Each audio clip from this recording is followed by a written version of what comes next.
आरुणी उद्वालक जो थे एक महान ऋषि थे और श्वेत केतु उनका बेटा था। जैसे आप जानते हैं कि अपनी घर की मुर्गी दाल बराबर, तो श्वेत केतु कुछ अपने फादर को समझता नहीं था, तो श्वेत केतु को किसी दूसरे महान ऋषि के आश्रम में भेजा ज्ञान अर्जन करने के लिए। अगले 12 वर्षों तक श्वेत केतु जो है अध्ययन करता रहा, ज्ञान अर्जित करता रहा। लेकिन जब वो लौट के आया और जब आरुणी उद्वालक ने श्वेत केतु से बात की तो उनको एहसास हो गया कि इसके अंदर तो बहुत अहंकार बढ़ा पड़ा है और जब तक इसका अहंकार खत्म नहीं होगा तब तक इसको ब्रह्म की प्राप्ति नहीं होगी। तो उन्होंने एक प्रश्न पूछा। किसने? आरुणी उद्वालक ने श्वेत केतु से एक प्रश्न पूछा कि अच्छा तुमने सारी शिक्षा प्राप्त कर ली? उसने कहा हाँ साहब सारी शिक्षा प्राप्त कर ली। तो कह रहे क्या तुम्हारे गुरु ने वो ज्ञान दिया है क्या जिसमें वस्तु को ना देखकर भी देखा जा सकता है?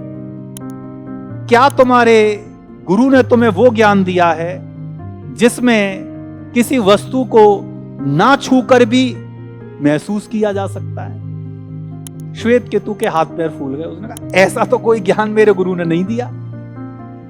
तब क्या कहते हैं, उसके अहंकार को और उसके अज्ञान को दूर करने के लिए और ये ज्ञान कराने के लिए तू ही ब्रह्मा है, वो क्या कहते हैं कि चल ऐसा कर, एक घड़ा लेके आ पानी का और एक नमक का ढेला लेके आ। वो ले आया, नमक के ढेले को घड़े में मिलवा देते हैं। अगले दिन सुबह श्वेत केतु को बुलाते और कहते हैं अब इस पानी को ऊपर से चख।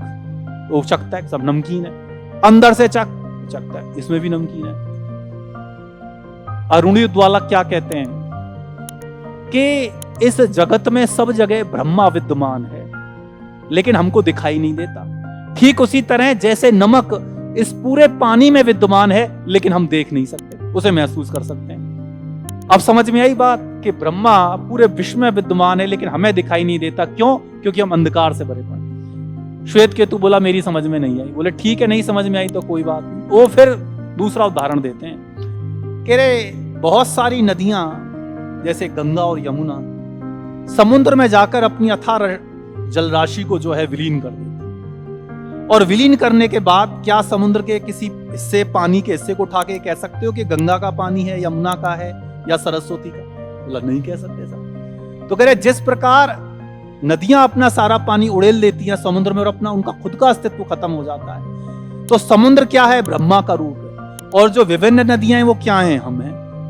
अर्थात जो सब जगह व्याप्त है लेकिन दिखाई नहीं देता, कौन है? ब्रह्मा है। अब ज्ञान हुआ तो श्वेत केतु कहता है महाराज ज्ञान हो गया। तब कहते हैं कि तत्वमसि अर्थात तू ही ब्रह्मा है।